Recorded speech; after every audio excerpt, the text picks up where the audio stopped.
There's no way Stephanie White is going to sit there on the sidelines, watch Dejanay Carrington clearly target and clothesline Sophie Cunningham, and then get on the podium in front of reporters and defend Dejanay Carrington, right? There's no way, right? There was another way this situation could have unfolded, but that's not what happened. Stephanie White took the podium while Sophie Cunningham was reportedly bleeding in the locker room, yet she chose to defend the player who had clotheslined her. Sophie Cunningham, who has spent the season speaking up about issues other active players were too afraid to address, standing by Caitlin Clark when others stayed silent, and fighting publicly for her teammates while her own coach said nothing, has reportedly confirmed what many already feared. This could be her final season in Indiana. Goes on the podium and refuses to back up her player, Sophie Cunningham. Stephanie White, like we've said this time and time again, a snake in the grass. She needs to go. She needs to get fired. She refused to stand up for Caitlin Clark when Caitlin Clark... A snake in the grass. She needs to go. She needs to be fired. That is how some people are now describing the situation after Stephanie White refused to stand up for Caitlin Clark. The criticism has grown because of a season-long pattern that has unfolded in public. Time after time, the coaching staff has appeared more focused on protecting relationships within the organization than supporting the two players who have been at the center of keeping the Indiana Fever relevant. Sophie Cunningham took the hit on the court, only for her own coach to defend the player responsible for hurting her. Now, Sophie reportedly appears to have reached her breaking point. The WNBA is facing another major controversy tonight, but this situation goes far beyond the flagrant foul, social media backlash, ejection, league review, or potential suspension. The biggest shock is that one of the loudest and most loyal defenders of the Fever and Caitlin Clark may have finally had enough after watching her own head coach defend the player who left her bleeding. But there is more to this story than what fans first saw. To understand why reports of Cunningham potentially leaving Indiana after this season are being taken seriously, we have to examine the events that led to this moment and the coaching environment surrounding them. It began with what cameras captured. DJ Carrington came down on Sophie Cunningham's head with both hands. It was not an attempt to play the ball and did not look like a routine basketball play. The contact was directed toward her head, resulting in a flagrant 2 foul and Carrington's immediate ejection. Sophie eventually got back to her feet, but she was bleeding from her mouth. Trying to prevent the layup, but that is just... Clearly not going for the ball. 2 hands going for Sophie Cunningham's head. Sophie Cunningham gets up, not too excited about it. Gets up, bleeding with... Sophie had blood coming from her mouth after taking a 2-handed hit to the head, which resulted in a flagrant 2 foul, the WNBA's most serious foul designation. That call is generally reserved for contact officials believe goes beyond normal competitive play and becomes dangerously excessive. The referees witnessed the incident, the league reviewed it, and fans in the arena, viewers at home, and people across social media all saw the replay and reached a similar conclusion. It did not appear to be a routine basketball play or a simple accident that went too far. Instead, the contact looked deliberate and directly aimed at Cunningham. Sophie eventually stood up, still bleeding from her mouth, and looked toward her bench. But what happened next made the situation even more controversial. Her own head coach stepped to the podium and defended the player who had just hit her. But I also don't think that she intentionally went for the net. One of the things about Nay is that she's going to play her butt off, man. She's going to compete. Nobody's going to go walking. No one is just going to walk in and get an easy layup. That was the message shared at the podium shortly after a flagrant 2 foul had sent her own player to the locker room with blood in her mouth. Rather than standing up for Sophie Cunningham or recognizing that the ejection was warranted, the attention shifted toward the player who delivered the hit. The comments highlighted Carrington's competitive attitude, her refusal to give opponents easy scoring opportunities, and the toughness she brings to the game. Meanwhile, Sophie Cunningham was left in the locker room dealing with the consequences of the contact. She intentionally went for the neck. Something tells me Sophie Cunningham's not going to be as forgiving as Caitlin Clark is. Something tells me Sophie Cunningham can kind of see through the bullshit a little. Look beyond the immediate controversy for a moment, because the bigger picture becomes much easier to understand. The reaction to White's comments makes more sense when you recognize the major difference between Sophie Cunningham and Caitlin Clark. Clark has remained remarkably composed in public throughout the season. She has dealt with coaching decisions, press conference remarks, communication issues within the organization, and choices made by the coaching staff without publicly escalating the situation. Her approach has been measured and deliberate, showing that she carefully chooses when and how to speak. Sophie Cunningham has taken a very different approach. She has consistently spoken openly about what she sees, and that honesty is what made her such a strong public supporter of Clark when other active players stayed quiet. Now, that same willingness to speak her mind is reportedly fueling speculation that this could be her final season in Indiana.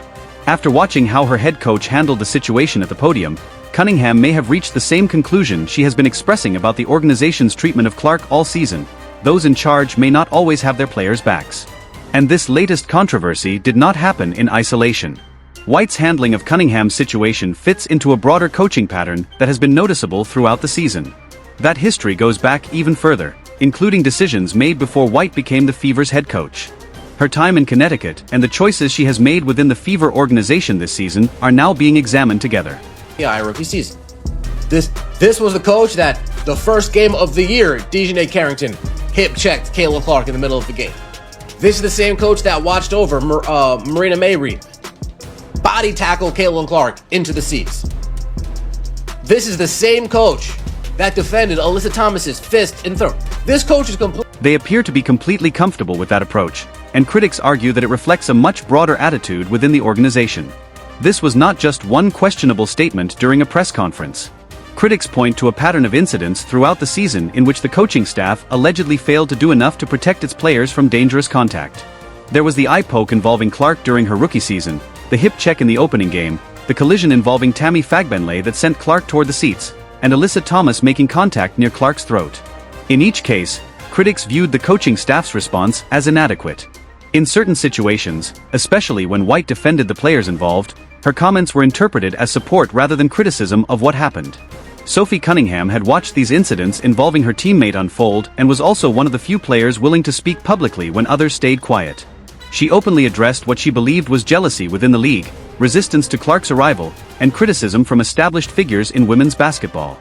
That honesty came with professional and personal consequences in an environment where challenging the status quo can be costly. Now, Cunningham has found herself at the center of the controversy, and according to this perspective, the coaching staff's response appears to follow the same pattern seen before. Nobody on this team actually has your back except for Sophie Cunningham. Nobody on this team, coaches, players, has ever shown that they have your back, that they're ever willing to actually speak out for you, other than Sophie Cunningham. No one stepped up quite like Sophie Cunningham did, and that is what makes the reports about her future in Indiana so significant. If Cunningham leaves after this season, Caitlin Clark could lose the teammate who has consistently supported her publicly when others chose to stay silent. Sophie was willing to speak openly about what she believed was organized resistance, favoritism, and resentment surrounding Clark, even while facing her own financial challenges. Despite knowing that speaking out could have professional consequences, she continued to say what she believed was happening. If Cunningham departs, Clark could lose one of her strongest sources of public support within the team. The Indiana Fever organization also needs to understand that this could mean more than simply losing a player in free agency. It could influence how Clark views loyalty and support within the organization moving forward. Following the Flagrant 2 incident and the controversy over the coach's comments, Cunningham has reportedly indicated that she plans to leave after the season. From her perspective, the environment in Indiana may have become too difficult to accept. An organization that appears to defend opponents instead of its own players, while praising someone involved in an incident and leaving the affected teammate to deal with the aftermath, is reportedly not an environment Cunningham wants to remain in. She's not going to come out and practice and say, I ride for... She's not going to do that. You're a snake in the grass. She is not going to act as if everything is normal or pretend that she still has the same level of trust in the organization. That may be the clearest sign of where Sophie Cunningham's relationship with the coaching staff now stands. The team promoted a message of unity and promised that its players would be supported and protected, but Cunningham watched her own head coach publicly contradict that message. After seeing how the incident was handled, she appears to have made up her mind. She is reportedly done, and this could be her final season in Indiana. The WNBA is now facing the larger implications of what Cunningham's departure could mean for the Fever. To understand why this goes beyond an ordinary free agency story, you have to recognize the role Sophie has played for both the team and Caitlin Clark. She has been one of the few active players willing to speak publicly about issues involving Clark, even when doing so carried personal and professional risks. Cunningham has repeatedly argued that the environment surrounding Clark has been unnecessarily hostile and that certain coaching decisions, organizational choices, and league responses have made things more difficult for the young star rather than helping her succeed. She said these things publicly while still playing for the team and knowing there could be consequences. Then everything changed. The same type of physical controversy Cunningham had witnessed involving Clark happened to her. She was hit in the head, ended up bleeding from her mouth, and then watched her own coach praise the competitive mentality of the player responsible. At that moment, Cunningham appears to have decided that she no longer wants to remain in that environment.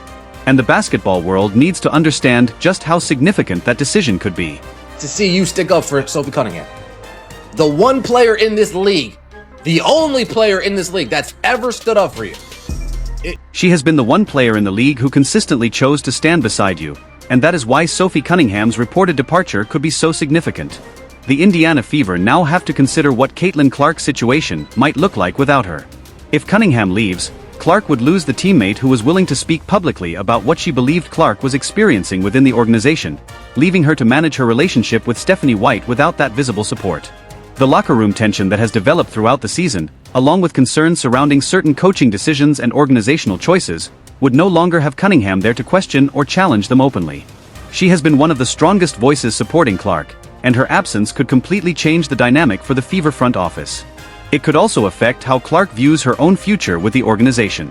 Losing the teammate who repeatedly defended her does not necessarily make Clark feel more connected to the team.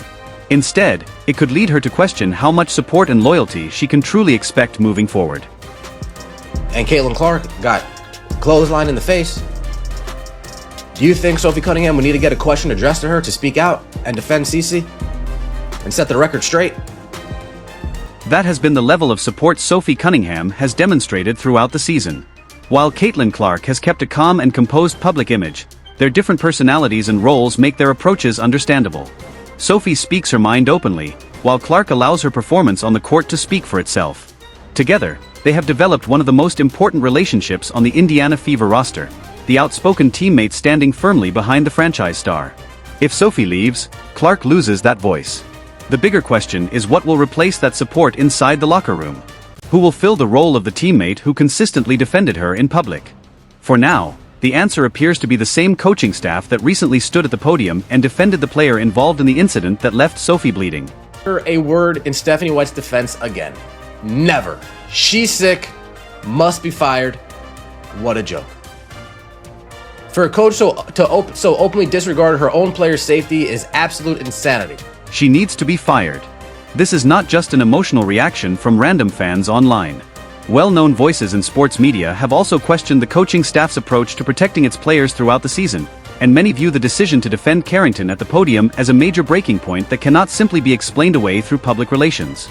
Sophie Cunningham appears to have reached a similar conclusion. Her reported confirmation that this could be her final season in Indiana may be one of the strongest statements a player can make about how she views an organization's direction. She reportedly does not want to remain in an environment where her own head coach publicly defended the player involved in an incident that left her injured.